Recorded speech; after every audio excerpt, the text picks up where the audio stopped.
Update 31.0.2 is now live on Lotro, and it's time to go through the release notes and look at all the changes. Starting off with something of special note, Fate of Gundabad is the first expansion where you're actually able to upgrade your bundle after you bought it. So if you bought the standard or collector's edition, you're actually able to upgrade your package.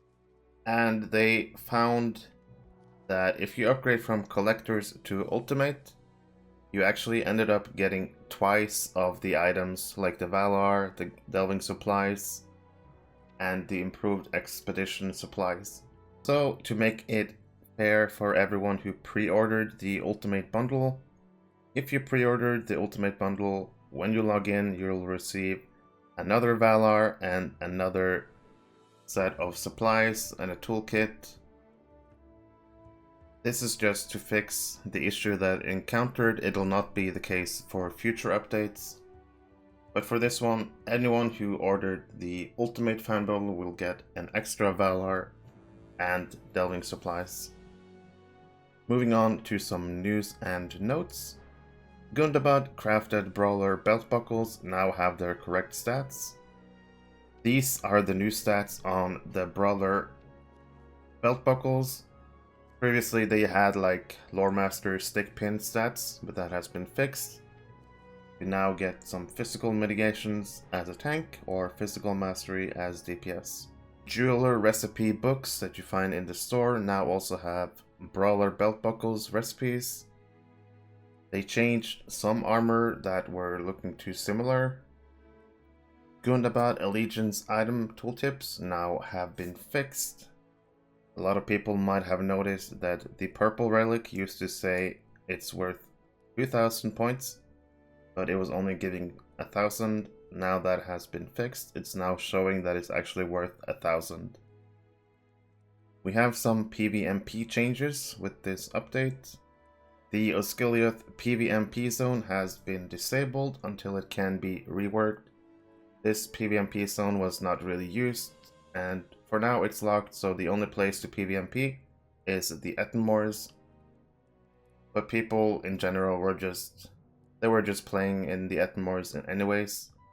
So clearly Osgiliath's zone needs some work to be fun and viable for PvMP. Resource nodes in the Ettenmoors have been updated to cap level.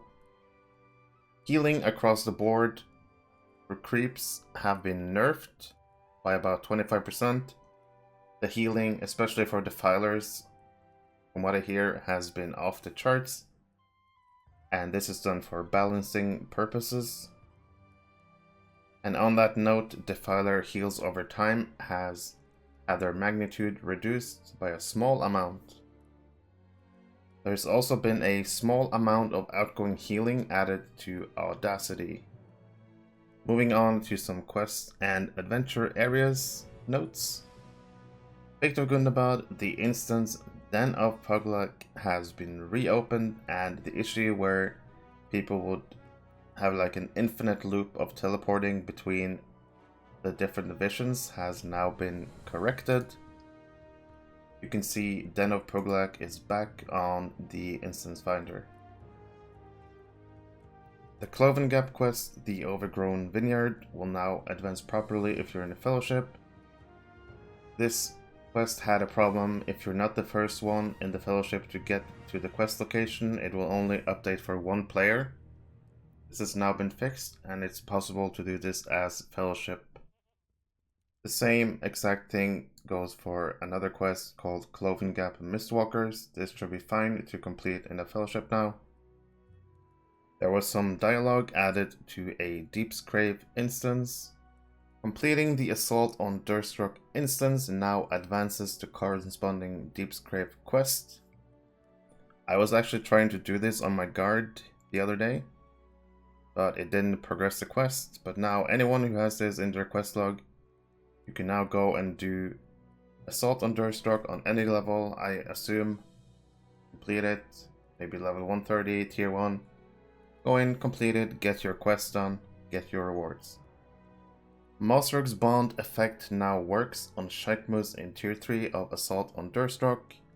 This comes into play when they get separated from each other, and it seems that it was not working, but that has now been fixed. It should be working. Muta's tenacity of the dwarves buff is now stronger. This used to be a 50% on all of these stats. That's now 75. So basically you'll be taking like no damage. Minus 75% reduced incoming damage. And plus 75% damage outgoing. So doing this solo with Muta helping you out should be pretty easy now. Mosruk and Shaikmu's health has been decreased. Their health pools were probably a little bit overtuned. And the same note appeared twice. Muta's buff is stronger. And finally, just a lot of localization corrections and additions have been made, particularly involving items in the Fate of Gundabad expansion. That's pretty much all the release notes for this update. Thank you for watching, and I'll see you in the next one.